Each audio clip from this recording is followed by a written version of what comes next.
नमस्कार मित्रांनो, आपला आजचा पुढचा टॉपिक जो आहे तो आहे बेरोजगारी।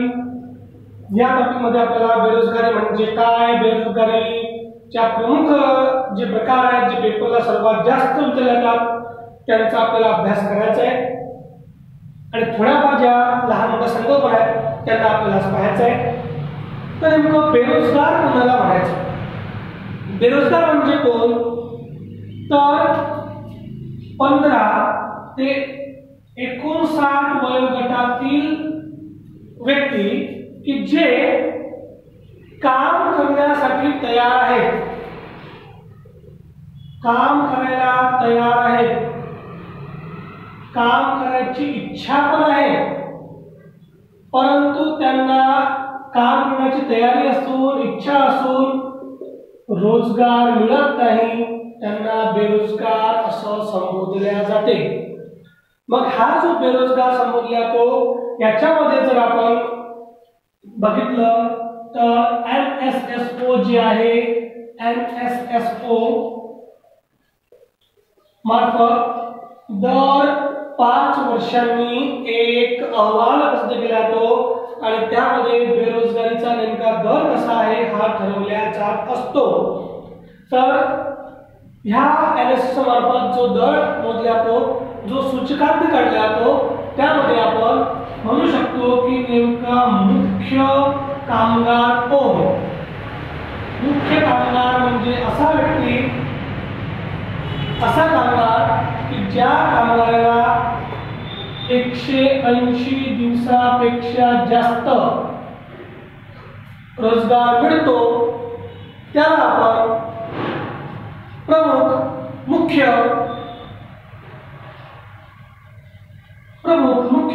कामगार म्हणून संबोधित करतो। तर ज्या व्यक्तीला 180 दिवसापेक्षा कमी दिवस रोजगार मिळतो त्या व्यक्तीला मग सीमांतिक रोजगार म्हटले जाते। सीमांतिक रोजगार म्हणजे ज्या व्यक्तीला वर्षभरात 180 पेक्षा कमी दिवस काम मिळतो त्याला सीमांतिक रोजगार म्हटले जाते। तर यामध्ये एक प्रकारचे लोकसंख्या असते, तिला आश्रित लोकसंख्या असं म्हणतात। आश्रित लोकसंख्या म्हणजे काय? तर 15च्या खालील आणि 60च्या वरील जे कोणत्याही प्रकारच्या कार्यात भाग घेत नाही, सहभाग घेत नाही, अशा लोकसंख्येला आश्रित लोकसंख्या असं संबोधल्या जाते।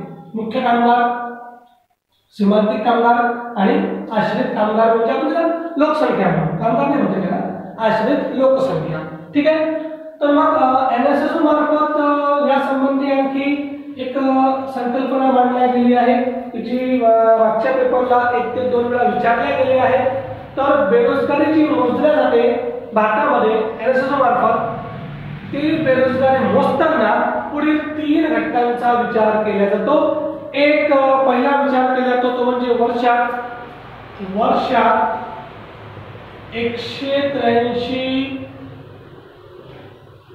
दिवसापेक्षा कमी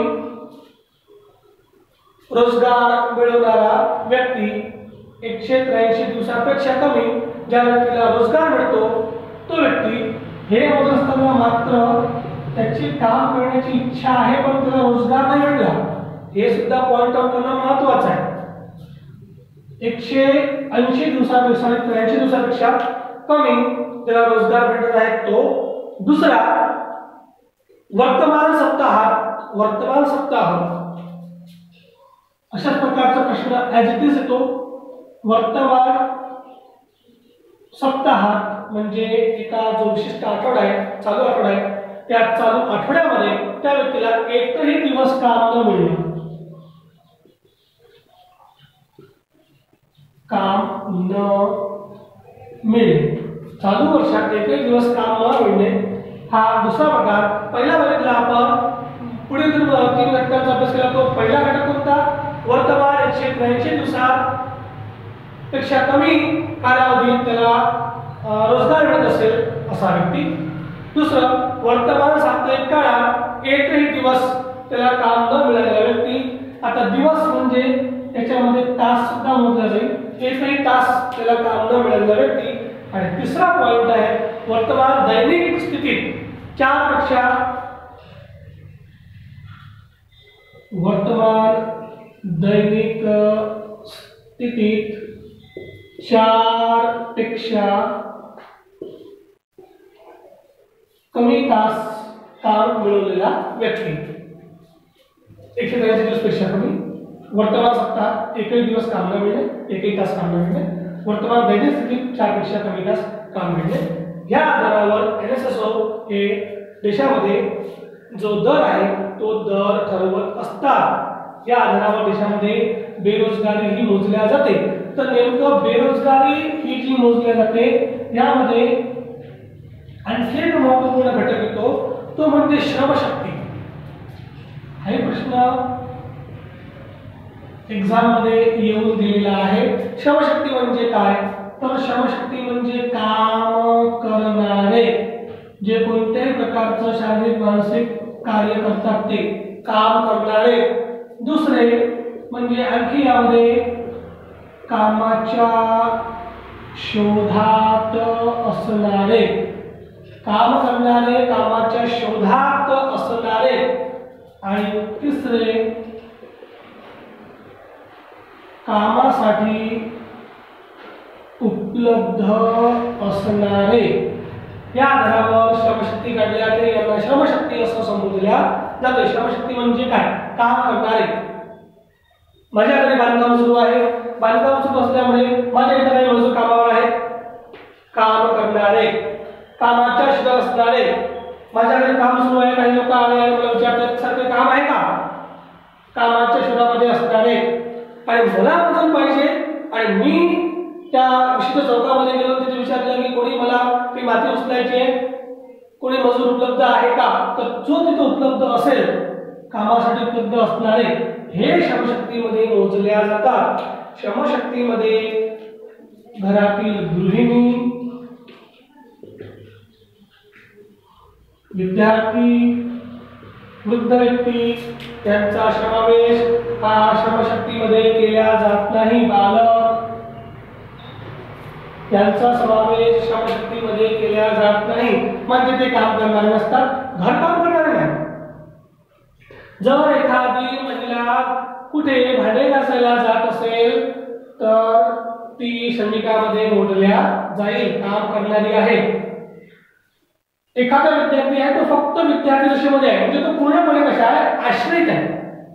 तो त्याच्या कुटुंबावर आश्रित आहे, आई वडिलांवर, बहीण भाऊ स्वतःवर आश्रित आहे. तर तो विद्यार्थी म्हणजे श्रमशक्तीमध्ये मोजला जाणार नाही. जर एखादा 80, 85, 75 वृद्ध व्यक्ती आहे, तो आश्रित आहे, तो श्रमशक्तीमध्ये मोजता येणार नाही. घरामध्ये 10, 12, 15 वर्षाचा बालक आहे, तो ना काम करणारा आहे, ना कामाच्या शोधात आहे, ना कामासाठी उपलब्ध आहे. यापैकी कोणी यामध्ये असेल तर तो श्रमशक्तीमध्ये येईल, अन्यथा तो गैर श्रमशक्ती म्हणजे जो श्रमशक्तीमध्ये नाही, ज्याला आपण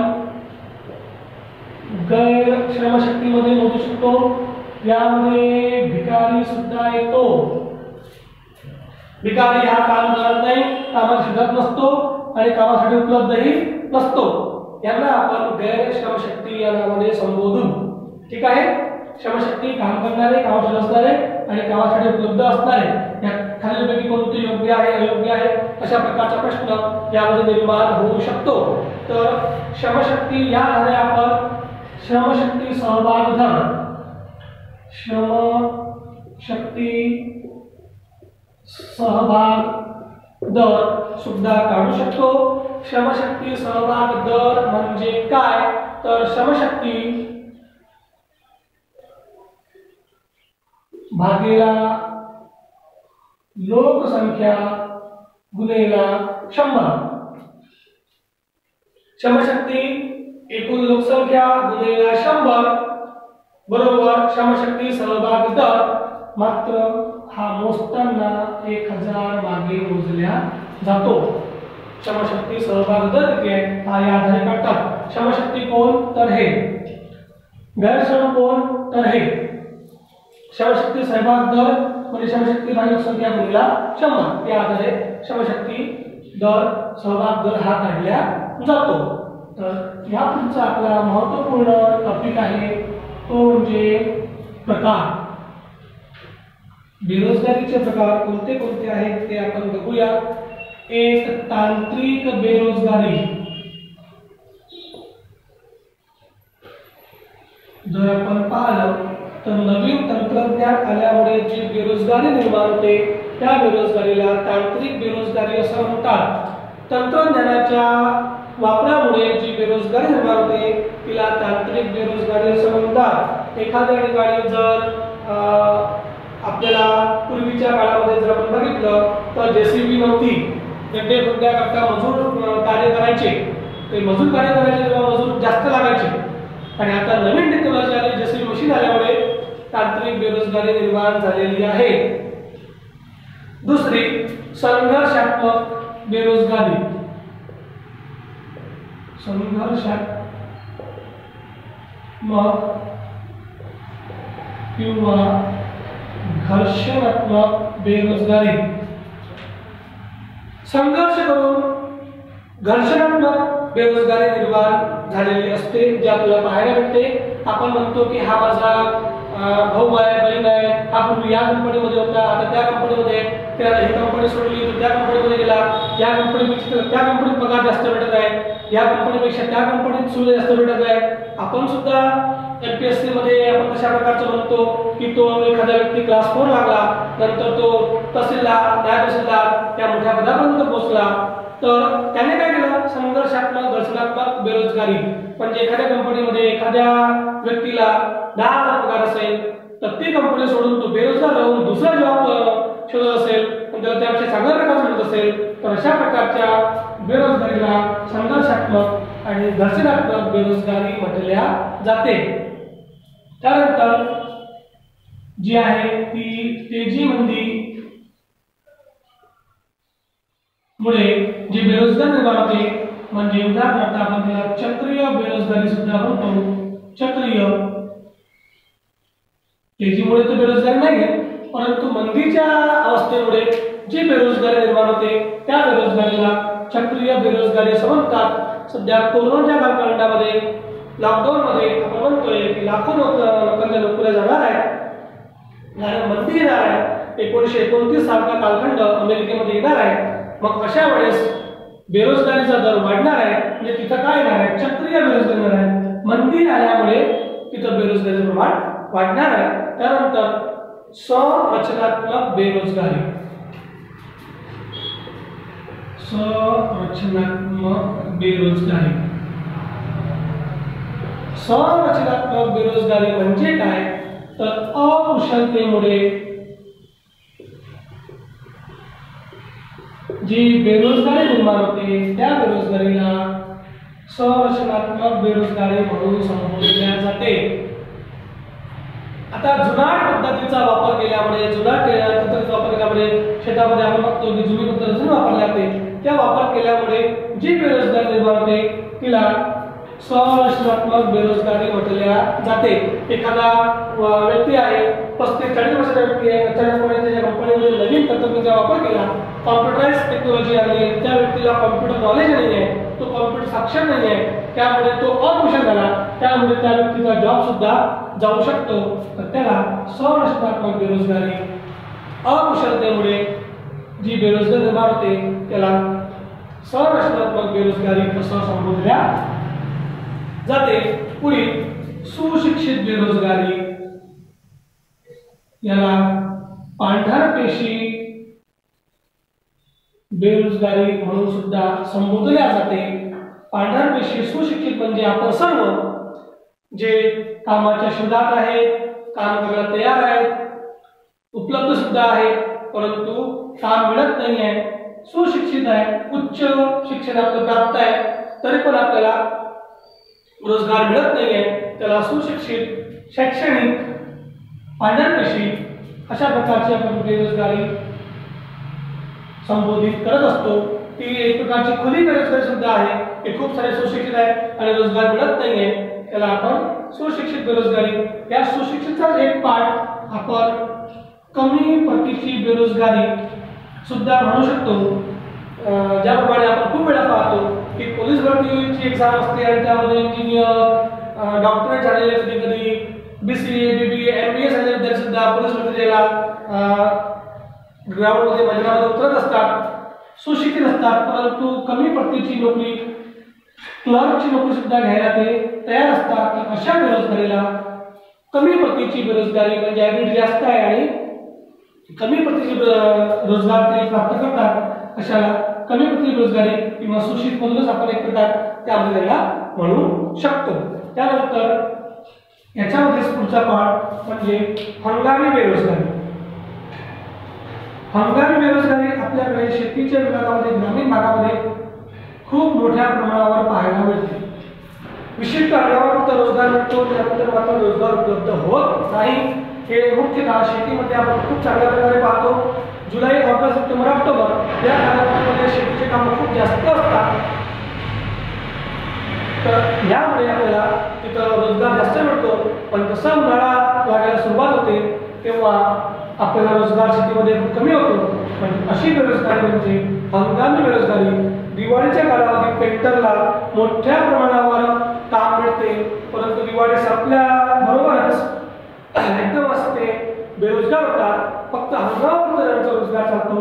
हंगामी बेरोजगारी खूप साऱ्या सूतगिरण्या आहेत किंवा मिल आहे.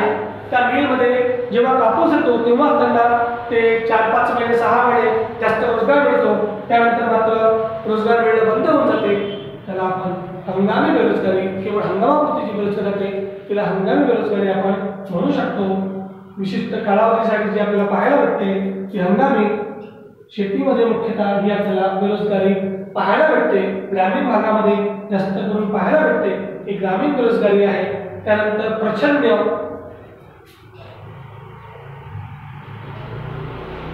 एक त्याला प्रचंड सुद्धा म्हणू शकता, त्याला अर्ध बेरोजगारी सुद्धा म्हणू शकता. अर्ध स्वरूपाची बेरोजगारी, तुम्ही याला आवृत्त, त्यानंतर न दिसणारी, न दिसणारी म्हणजे अदृश्य बेरोजगारी सुद्धा तुम्ही याला संबोधित करू शकता. अशी बेरोजगारी म्हणजे प्रचंड, अदृश्य, आवृत्त अशी बेरोजगारी. ही लपलेली असते, छुपी असते. ग्रामीण भागामध्ये ही जास्त करून पाहायला मिळते. आपल्याला ही बेरोजगारी म्हणजे काय, तर एका व्यक्तीचं समजून घ्या किराणा दुकान आहे आणि त्या किराणा दुकानामध्ये वडिलोपार्जित दुकान आहे आणि त्यांना 3 मुलं होती. दुकान चांगल्या प्रकारचं आहे. त्यांचं 10 लाख रुपये उत्पन्न आहे, वार्षिक उत्पन्न 10 लाख रुपये, चांगल्या प्रकारचं किराणा दुकान आहे. आणि त्या 3 मुलं जे आहेत त्या किराणा दुकानामध्ये काम करतात. वास्तविक पाहता 3 किराणा दुकान चालवायला एक घरातील व्यक्ती सफिशियंट आहे. एक व्यक्ती ते दुकान हँडल करू शकतो, चालू शकतो योग्यरित्या. परंतु 3 भाऊ अल्टीपल्टीने ते दुकान चालवतात, तो आपला बिझनेस पुढे वाढवतात. तर अशा वेळेस ते 2 जे भाऊ आहेत ते 2 आपण म्हणू शकतो की प्रचंड, अर्ध, आवृत्त बेरोजगार आहे. अशा प्रकारची बेरोजगारी शेतीमध्ये खूप जास्त पाहायला भेटते. एक कुटुंब असते, 10 एकर शेती असते आणि 3 भाऊ असतात. तर वास्तविक एक भाऊ ती 10 एकर सांभाळायला सफिशियंट असतो, पण 3 भाऊ त्या शेतीवर अवलंबून असतात. तर अशा प्रकारची बेरोजगारी म्हणजे प्रचंड, अर्ध, आवृत्त आणि अदृश्य बेरोजगारी ही ग्रामीण भागामध्ये जास्त पाहायला भेटते. ही पण ग्रामीण भागामध्ये आपल्याला जास्त पाहायला भेटते. आणि एक नियमित बेरोजगारी, नियमित म्हणजे आपण जे आहोत, आपल्यामध्ये जे नियमित विद्यार्थी आहेत किंवा स्पर्धा परीक्षावाले आहेत की अजून रोजगार त्यांना कोणताच प्राप्त झालेला नाही आहे, त्यांना आपण नियमित बेरोजगार म्हणू शकतो. पेपरला बेरोजगारीचे प्रकार जोड्या लावा येऊ शकतात. जोड्या कोणती बेरोजगारी कोणती आहे त्याचं एक्झाम्पल हे पेपरला येऊ शकते. तर लक्षात असू द्यायचं, इतका पण कठीण टॉपिक हा नाही आहे, लक्षात राहू शकतो. कोणती बेरोजगारी कोणती आहे पेपरला आजपर्यंत प्रचंड, हंगामी ही बेरोजगारी सर्वात जास्त वेळा विचारल्या गेलेली आहे. तर नेमकं बेरोजगारी का आपल्याला पाहायला भेटते, का बरं बेरोजगारी आहे बा, तर यावरचं कारण जर आपण पाहिलं तर भारताची लोकसंख्या खूप जास्त आहे. जर आपण कारण पाहिलं बेरोजगारीचं तर पहिलं मुख्य कारण आहे तर भारतामध्ये काय तर लोकसंख्या खूप जास्त असल्यामुळे बेरोजगारी मोठ्या प्रमाणावर भारतामध्ये आपल्याला पाहायला भेटते. त्यानंतर शेतीचं मागास तंत्र म्हणजे शेतीमध्ये तंत्रज्ञान भारतामध्ये वापरले जाते ते इस्रायलच्या दृष्टीने जर आपण विचार केला तर खूपच मागास आहे, अतिशय मागास स्वरूपाचं आहे. सर्वात जगामध्ये शेती तंत्रज्ञान वापरणारा देश इस्रायल आहे. त्या मानाने आपण शेतीचं मागास तंत्र वापरतो. हे सुद्धा भारतामध्ये बेरोजगारीचं एक कारण आहे. जमिनीचं विभाजन आपण यापूर्वी अभ्यास केला आहे की 1950 मध्ये प्रति व्यक्ती जमीन किती उपलब्ध होती आणि आता किती उपलब्ध आहे. म्हणजे एका वडिलांची 3 मुलं, मग 3 मुलांमध्ये हिस्से वाटप, 3 मुलांच्या परत एक मुलगा म्हणजे 2 मुलं, 6 मुलं, मग त्या जमिनीचे परत 6 तुकडे असे करत करत जमिनीचे विभाजन खूप जास्त झालेलं आहे. त्यामुळे उत्पादन कमी होत चाललेलं आहे आणि त्यामुळे बेरोजगारी ही जास्त वाढत चाललेली आहे. त्यानंतर भारताचा आर्थिक मंद विकास, भारत हा विकसनशील आहे, आर्थिक विकास हा भारताचा मंद आहे, जीडीपी कमी आहे, त्यामुळे सध्या भारतामध्ये बेरोजगारीचा दर जास्त आहे. औद्योगिक संघर्ष, कंपनी आणि कामगार, कंपनी मजदूर आणि मालक यांच्यामध्ये संघर्ष निर्माण होतो खूप वेळा आणि त्या संघर्षामुळे आपल्याला भारतामध्ये बेरोजगारी पाहायला मिळते. त्यानंतर चुकीचं नियोजन, जे नियोजन केलं गेलं आहे भारतामध्ये ते थोडंफार चुकल्या स्वरूपाचं आहे. त्यामुळे भारतामध्ये बेरोजगारी वाढत आहे. आणि अतिशय महत्त्वाचं ते म्हणजे व्यावसायिक शिक्षणाचा अभाव आहे. आपल्या इथे जे शिक्षण आहे ते थेरॉटिकल स्वरूपाचं आहे, प्रॅक्टिकल स्वरूपाचं नाही आहे. म्हणजे MBAचा विद्यार्थी आहे तर त्याला पुस्तकी याच्यातून नॉलेज एक्झाम देऊन त्याला पास व्हावं लागते, त्याला प्रॅक्टिकल नॉलेज वास्तविक कमी पडते. आणखी शोकांतिका कॉमर्सचे विद्यार्थी आहेत तर ते फक्त पुस्तकं वाचून एक्झाम देऊन ते ग्रॅज्युएट होतात. वास्तविकपणे त्यांना व्यावसायिक ज्ञान देऊन त्या संबंधित प्रॅक्टिकल जास्त दिलं गेलं पाहिजे, जसं ITIच्या स्वरूपाचा आहे, परंतु त्याचा अभाव आपल्याकडे कमी आहे. त्यामुळे भारतामध्ये बेरोजगारी जास्त आहे. तर सर्वात जास्त पेपरला येणारी ही बेरोजगारीची कारणे आहेत जी आपल्याला पाहायला भेटतात. बेरोजगारी म्हणजे काय, आज आपण पाहिलं बेरोजगारी म्हणजे काय, मुख्य कामगार कोण असतो, सीमांती कामगार कोण असतो, आश्रयित कामगार भारतामध्ये कोण आहे, त्यानंतर NSS मार्फत NSS मार्फत बेरोजगारी कशी मोजतात 5 वर्षांनी आणि त्यामध्ये 3 पद्धतीचा वापर कसा केला जातो, 183 दिवस, 7 दिवस, 1 दिवस, त्याच्यावरील तास हे पाहिलं आणि बेरोजगारीचे प्रकार पाहिले. आणि त्यानंतर आपण श्रमशक्ती म्हणजे काय, श्रमशक्तीचं सूत्र काय ते बघितलं आणि याची कारणे आहेत ती बघितली. तर अशा प्रकारचं इथं आपला बेरोजगारीचा टॉपिक हा क्लिअर होतो. यानंतर आपण जो नवीन टॉपिक जो सुरू करणार आहोत तो म्हणजे इंडियन बँकिंग सिस्टम. राज्यसेवा मुख्यला सर्वात जास्त प्रश्न जे आजपर्यंत मी चेक केले आहेत तर ते मोठ्या प्रमाणात प्रश्न हे इंडियन बँकिंग सिस्टम यावर आपल्याला पाहायला मिळतात. तर सर्वात जास्त वास्तविक पाहता तर नियोजन पाहायला मिळतं, परंतु आपण एक सोपा टॉपिक लवकर समजून घेणारा टॉपिक आहे म्हणून आपण इंडियन बँकिंग सिस्टम पुढे पाहणार आहोत. या लॉकडाऊनच्या काळात आपण आपला अर्थशास्त्र हा विषय पूर्ण कंप्लीट करणार आहोत. आपल्या क्लास जरी बंद असला तरी आपण या सेशनच्या माध्यमातून आपला अर्थशास्त्र हा विषय पूर्ण कंप्लीट करणार आहोत. अर्थशास्त्र संपल्यानंतर आपण राज्यघटना आणि इतिहास हे विषय सुद्धा पाहणार आहोत. त्यामुळे आपण शक्यतोवर घरी राहा आणि सेफ राहा आणि व्हिडिओला आपल्या लाईक आणि इतर मित्रांना सबस्क्राईब करायला सांगायला विसरू नका. त्याचप्रमाणे आपल्या क्लासचं टेलिग्राम चॅनल सुद्धा आहे ते पण बघायला विसरू नका, त्याला पण जॉईन करायला सबस्क्राईब करायला विसरू नका. त्याचप्रमाणे काल BSF चा निकाल आलाय. आपल्या क्लासचे 5 विद्यार्थी हे BSF मध्ये निवडले गेले आहेत. त्यांचं आपण अभिनंदन करूया आणि आजचं सेशन इथेच थांबूया. धन्यवाद.